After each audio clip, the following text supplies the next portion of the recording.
Lusot na sa Senate Finance Committee ang panukalang budget ng Office of the Vice President para sa susunod na taon.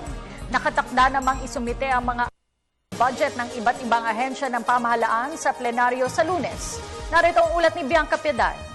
Gaya nga ng proposed budget ng Office of the President para sa susunod na taon, inaprubahan ng walang anumang kwestiyon ng Senate Finance Committee ang panukalang budget ng Opisina ng Vice Presidente para sa taong 2014 na nagkakahalaga ng 417 million pesos.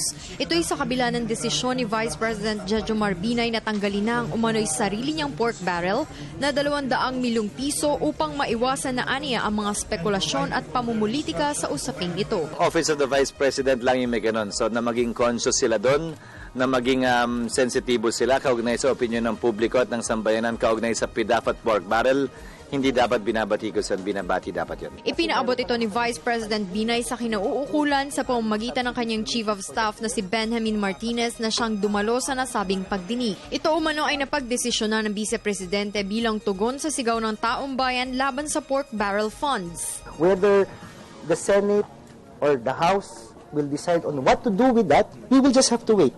Sa ngayon, sa totoo lang, naghihintay pa rin tayo. Ano ba ang final decision talaga nila kung anong gagawin doon? Kasi hindi lang naman pati lahat ng mga senador at mga congressmen ay in fact naghihintay din kung anong sasabihin nila sa kanilang mga constituent. Ang pondong 200 million pesos na nais ipatanggal ni Binay ay nasa ilalim ng locally funded project sa spending plan ng opisina nito. Nakalagay yan sa Office of the Vice President, locally funded projects, pero yung special provisions o guidelines ng pag-release nakalagay sa proposed budget ay susunod sa PDAF allocation. Kalahati nito ay mapupunta sa maintenance expenses habang ang natitirang kalahati ay dapat mapunta sa capital outlay.